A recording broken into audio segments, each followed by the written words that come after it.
Steven's Twitch boss left a note before he died, and claimed in that message he clearly revealed what Ellen had been making him do. Her decision to end her show 2 months before both Twitch and Hetchy passed under strange circumstances was not random. Now Allison Holker is sharing what Twitch served as the executive producer of The Ellen Show for 8 years before Ellen chose to shut it down in May 2022 during serious claims about workplace behavior and harassment. Many staff members came forward, saying Ellen was harsh and often yelled at them over small mistakes. Workers were required to sign NDAs that stopped them from speaking publicly, and Twitch was included. He was not allowed to share anything against her, and that restriction remained even after the show had ended. Ellen DeGeneres is speaking out about reports of workplace mistreatment in a letter to her staff. The talk show host shared her initial reaction to the allegations from current and former employees and revealed what actions are being taken to improve company culture. Ellen said she was disappointed to learn about the claims in a recent BuzzFeed article, citing the show's enormous growth over the years and her increased reliance on people to do their jobs as they knew I'd want them done. She went on to acknowledge that clearly some didn't. I don't think you achieve anything by bullying people. In a statement to ET, Warner Brothers, the studio behind Ellen's show, claims they have interviewed dozens of current and former employees in the wake of these allegations. They say that during their investigation, it was revealed that there were some deficiencies related to the show's day-to-day management. And that moving forward, the studio and Ellen are committed to creating a workplace based on respect and inclusion. I stay grateful and I try to stay humble, and I think that I pay attention to what is important and what is real. These misconduct allegations stem from a BuzzFeed article that was published last week, which included anonymous accounts from a dozen former and 1 current employee. An investigation into Ellen showed that a lot was going on behind the scenes, and employees were being kept quiet. Her kind public image turned out to be far from the truth. Once these details started to surface, she chose to end everything. Now, though, it seems there may have been much more happening than people first believed. Some claim the secrets she was trying to keep hidden were so serious that they led Twitch to make that decision. Early on the morning of Tuesday, December 12, Twitch packed a small bag with only a change of clothes and his handgun, slipped out of his house without telling Allison, turned his phone to airplane mode so he couldn't be tracked, and took an Uber to the Oak Tree Inn, a dreary 2-story motel in a hacienda-style building on heavily trafficked Ventura Boulevard, just a mile from his house, and paid $107 to reserve a room for a single night. Twitch made his way down to room 249 and let himself in. Allison reported to police that Twitch was missing shortly after he had left the house, noting with particular worry that she couldn't reach him by phone and he had not taken his car with him when he left, 2 things that she said were very much out of character for him. Because there were no details about Twitch's death, people just rushed to fill that void. This was at the time when Ellen had built this edifice as the nicest person on television. She would have YouTube stars, and all of a sudden that edifice was crumbling. Twitch passed away just 2 months after the Ellen Show ended and reportedly left his wife a note revealing what was happening behind the scenes. People who worked closely with him have also shared that Ellen was putting pressure on Steven, and they noticed he often seemed stressed after speaking with her several times toward the end of the show. Some claim Ellen wanted Twitch to use his influence and public image to support her and say that those accusing her were not telling the truth. Beings are not designed to handle that much pressure. And when I was talking about my experience, his face was like, I know.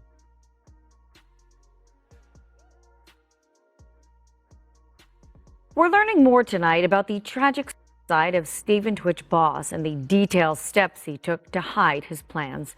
TMZ is reporting when Twitch left his home the day before he took an Uber to a motel about a mile away.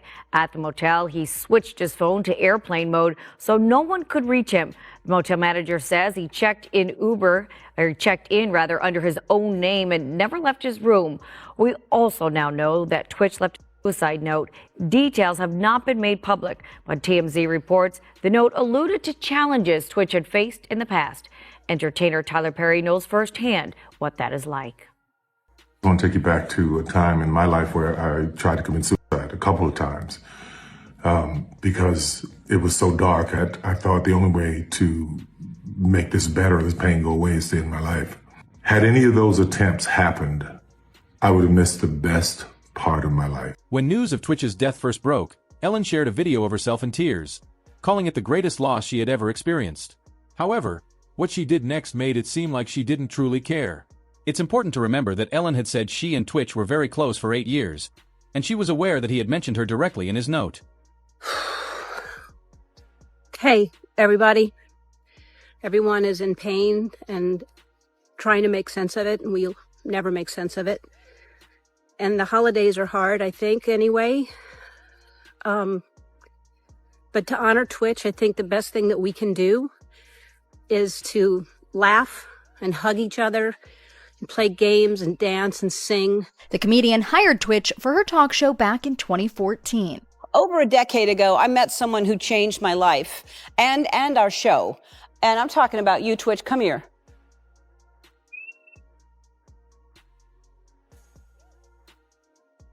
He was the in-house DJ until the series wrapped earlier this year.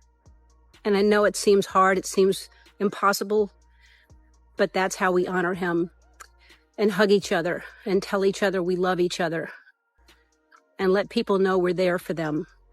Only a few months after Twitch's death, Ellen was recorded laughing at her employees. She appeared to brush off the way she had treated them and even laughed when they talked about taking legal action. In her recent Netflix special, Ellen said she was pushed out of the entertainment world for being labeled mean, and she felt she did not deserve how things turned out for her. Is Ellen DeGeneres rewriting history?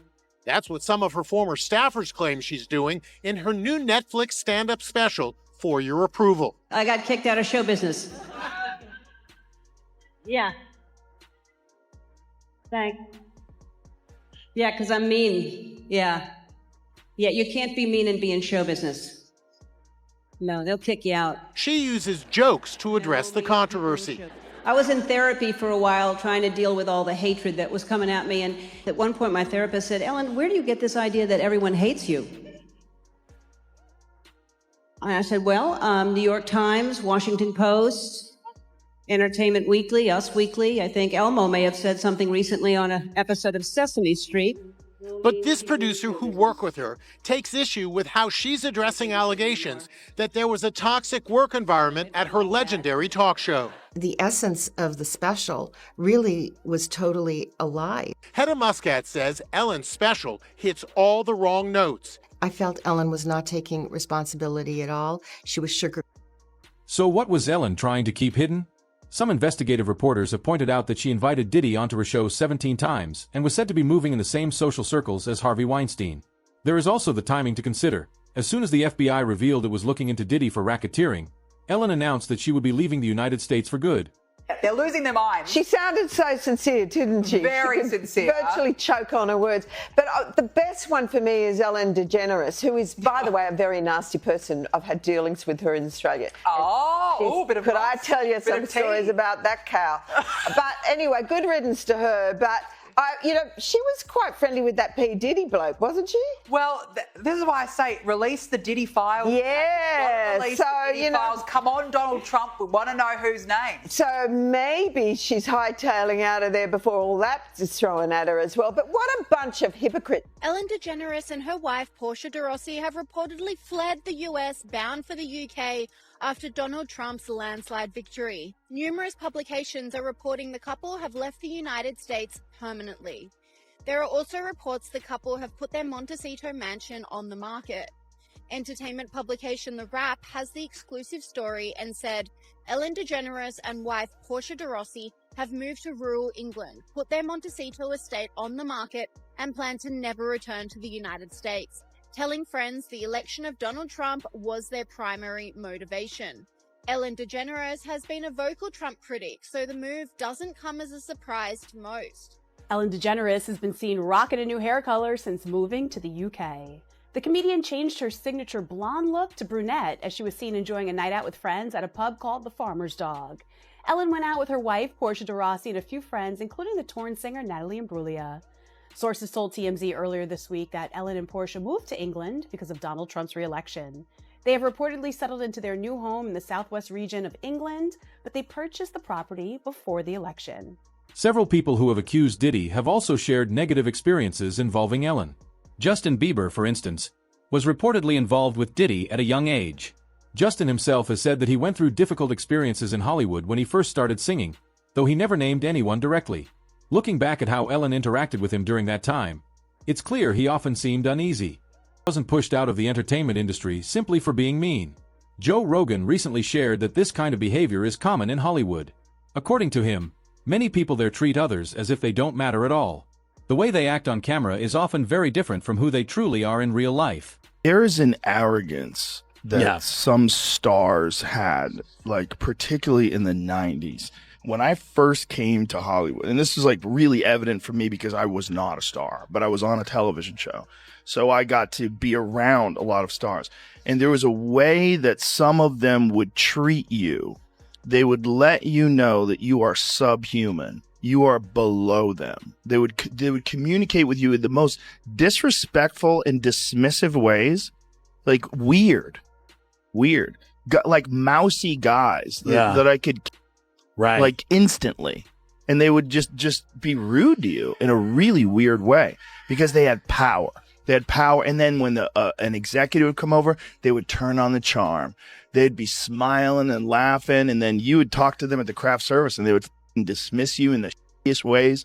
I encountered a bunch of that. Yeah. It was commonplace, and it was, I think, a thing that they aspire to. It's so weird when you see, like, a lot of people saying that someone who seems so nice is not nice at all. She doesn't seem nice, but that people have a very poor judge of character. She doesn't seem nice. It seems forced. People that are like that all the time, she doesn't seem nice. It's very forced. And whatever, you're allowed to be a bitch, right? You're allowed to be a bitch. You're allowed to be nasty to people. You're accomplished. You're a comedian. You did the whole thing. What you're not allowed to do is have a Guantanamo Bay situation in the backstage of your show where everybody's walking around afraid for their life, and it's like Abu Ghraib where they're hooked up to wires and they Dogs have like around them. Yeah, she's got dogs and hoods. If an intern's late, they have a hood on. I don't support that. That's just me. Yeah, I'm with you. There are also claims online suggesting Ellen had connections to Epstein, although these remain unverified. Some supporters of these theories point to her comments about products said to involve human stem cells. There are even online rumors linking changes in her appearance to the idea that she no longer has access to certain treatments following Diddy's arrest. In a past episode with Sandra Bullock, the two spoke jokingly about facial treatment said to involve stem cells and laughed while discussing how they are supposedly obtained, all in the context of staying youthful. Okay, let's talk about this facial that you're obsessed with. How many, did you get the whole cast of Ocean's 8 to do Not this? everybody. Okay, good, smart ones. Just those that I thought would appreciate it. Okay, explain what it is. Well, it's this way in which one forces through microneedling. It's like a little roller with these. Some of you, I think many of you know it. And it pushes through the skin and ruptures the collagen, and then boosts it. You look like a burn victim for a day, but then it pushes. The What are you pushing into the skin, Sandra? Sarah? Perry? What are you pushing into the skin? Well, you push in whatever the facialist would like to insert into your pores. But what is it? It is an extraction from a piece of skin that came from a young person far, far away, and they somehow figured out how to extract. It's foreskin from a Korean baby. There are also claims circulating online linking Ellen to Epstein, though none of these have been proven. Some conspiracy theories suggest her studio set was designed in a way that resembles structures said to exist on Epstein's private island. Others point to what they call strange symbolism in her content. For example, in March 2020, as global lockdowns began, Ellen posted a video wearing a hoodie featuring a red, painted face. Similar imagery was later seen in visuals associated with Jay-Z, which some online commentators have also linked together.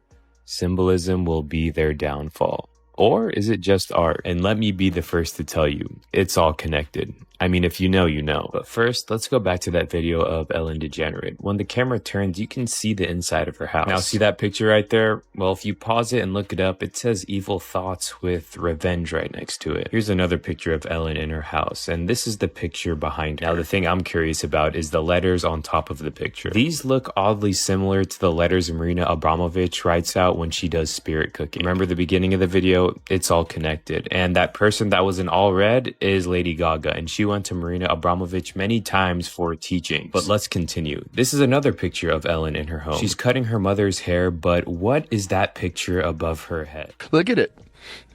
Oh, well, you know where that is too, right? It's a similar image to that, right? No. I know Jamie does. What is it? It's on the set of a famous talk show that's now not on anymore. Oh, Ellen? Was that Ellen? Yeah. Really? But just look at the temple and then look at the... Let me see Ellen's background. What? 4 months after the Ellen show ended, following Twitch's tragic death, and Hetchy, once linked to Ellen, also died in a reported incident occurred. Two people closest to Ellen, considered among the few who might have exposed what was happening, both died around the time an investigation began into her situation and related claims at that time period. Is it merely coincidence, really? In May 2002, the Ellen DeGeneres show was canceled, and then 2 months later, Anne Hesh, Ellen's ex-girlfriend, was in a really bad car accident where she flew her Mini Cooper into someone's house and it caught fire. And what has never sat right with me is the cross comparison between the coroner's report and the actual aerial footage. The coroner's report says that she was unconscious until her death, after just from smoke inhalation and from being brain dead from the fumes in her brain. But if you look at the footage, she sits straight up, and that takes a conscious effort, I feel, but I'm not a scientist. I mean, I'm not a doctor. But the other thing is her other host, her co-host Twitch, died 4 months after that. And I just think that that's a suspicious amount of like close people around you dying in weird ways. But I don't know. Anyways, this is my driver. And I went to the Ellen show once and she gave me Magic Mike Live tickets. Anyways. Twitch's wife Allison said Twitch had been under pressure for a long time and the person people loved on screen was only a character. Twitch did not enjoy working on Ellen, and he realized what kind of person Ellen truly was. Even though several key people from the Ellen show gave testimony, Twitch stayed silent. Allegedly, Ellen was pressuring him to support her at that exact time period. Even a lot of people knew him as Twitch. Very two different humans. He wore this character of Twitch. It did become a part of who he was, but that extroverted personality was not natural for him. When he would go out as Twitch and make sure he's spreading all this love and joy and positivity and be dancing all the time for people, and it would drain his energy. You would have to come home, really recharge his battery. Yeah. That also comes with the state of depression because he would get really low. He showered people with love. Sometimes I wonder when he would receive so much love, he almost didn't think he deserved that love, so he'd give it right back. That's how much he loved people. I think he would just keep draining himself so much. It was just so on this roller coaster ride. You have to hold on to half your cup to that love that you deserved for yourself. Like what you guys saw on TV, it was a huge part of him. But the other side, it would take a lot to be that. Before appearing on the Ellen show, Twitch was reportedly doing well, and no one around him expected anything like this to happen. One of his former co-stars from So You Think You Can Dance, Mary Murphy, shared that whatever changed in Steven seemed to happen after he joined the Ellen show, suggesting a shift in his life during that period. And I saw an urgent message from one of my girlfriends, and I just, she just kept saying to me over and over again, she said, I can't believe I don't want to be the one to tell you. I don't want to be the one to tell you. And I said, for God's sakes, I said, would you please just tell me?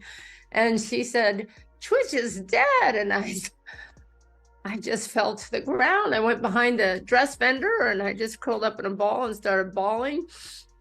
And a dancer came around the corner and picked me up and just hugged me. And I just went to my room and she said, I'm so sorry to be the one to tell you. You know, she's one of my close friends. She has met Twitch, never in a million years. I mean, I just got done watching Twitch, I think, a couple days ago in front of his Christmas tree, doing another little dance jam that he does. You know, for all of us, So You Think You Can Dance family, and he's been around the show for a long time now, that, you know, well, of course, we're just absolutely flabbergasted and in shock. All my experience with him has never been nothing more than joy, laughter, kidding around, hugs. Do you replay conversations in your head now, looking back, going, was there like an instance where he took things too hard, or he went into a ball because he was, you know, he couldn't express something, or he was frustrated, or anything, like remining everything for a clue of some kind that he wasn't okay? Yeah, of course you go back through conversations or anything, and I can honestly tell you not one time, not one inkling. There was, you know, he was absolutely so joyous to be where he was at on So You Think You Can Dance. And of course, you know, we were so proud of him when he got the job on Ellen. And Twitch's death was also described as very suspicious by some accounts, with claims that people attending his funeral were asked to sign NDAs. According to this version of events, Even Twitch's mother was reportedly shocked and said she couldn't understand why she would need to sign a confidentiality agreement just to say goodbye to her son. Recreationally, he's used or tried things. That wasn't a shock to me. This cornucopia of drugs that had to be Googled, we don't even know if we don't know anything to be true. Finish that sentence. We don't even know if those were his? Yes, I mean, really, it's hearsay. It's someone else's version. And if that is the truth, there could have been a better way to bring that to the family, and then we discuss, what that meant. So you wish there would have been a conversation with the family, yes. that I found this. Yeah, huh? Do you know anything about it? Were you aware of possible sexual abuse in his childhood? You knew nothing about that? That was so that was a shock to you to new. hear that? Yes. It was a shock to me. It was a shock to our father. Because when that comes up, it's like, well, hold on, a male figure in the male figure, right? Yeah. So now you have our family looking at each other like, well, what happened? And we didn't know anything of that nature. One fan commented on this, saying, "Girl, his mother signing an NDA is insane." They claimed she made people sign the NDA to control press communication about him during a smear campaign. They called it disgusting. They also noted that Allison Hulkier's daughter defended everyone signing the NDA, saying it was meant to protect her father's privacy, according to the online fan discussion thread. In one day, we had an open casket viewing for Steven. We had a funeral, and then we had a wake. And my mom asked for NDAs to be signed when we were seeing Steven's body, because God forbid somebody that went to that took a photo of Steven and put it on the internet, or shared it with somebody else. That's the type of things that NDAs are for. It's not so you can never talk about Steven, you can't ever talk about, you grieving him, you can't post about it. That's not what it is. And for all the people saying it, I just feel like you're uneducated. I'm sorry, but truly, I'm fed up, because NDAs are so important. And if you guys don't agree, that's cool. I'm grateful for my mom making sure that everybody signed NDAs, and she put up that rule. But also, regardless, some people didn't even sign the NDAs. And my mom was lenient because she understands at the end of the day, this is family. So y'all want to disrespect her, and she's still nice, she's still kind, she's still forgiving. But you have to know, even when Steven was alive, people that attended our events, they would have to sign NDAs. But now, just because it's my mom handing the paper, y'all, it's different. What really happened behind the scenes of The Ellen Show may never be fully understood. But the stories people have shared, along with public reactions and resurfaced clips, have left many with questions. Whether it was simply a case of a toxic workplace situation that got out of control, or something deeper that has not been fully revealed, one thing is clear. Many viewers no longer accept the carefully polished image Hollywood often presents. What do you think about all of this? Was Steven the Twitch boss trying to send a message before his passing? Or are people linking events that were never truly connected?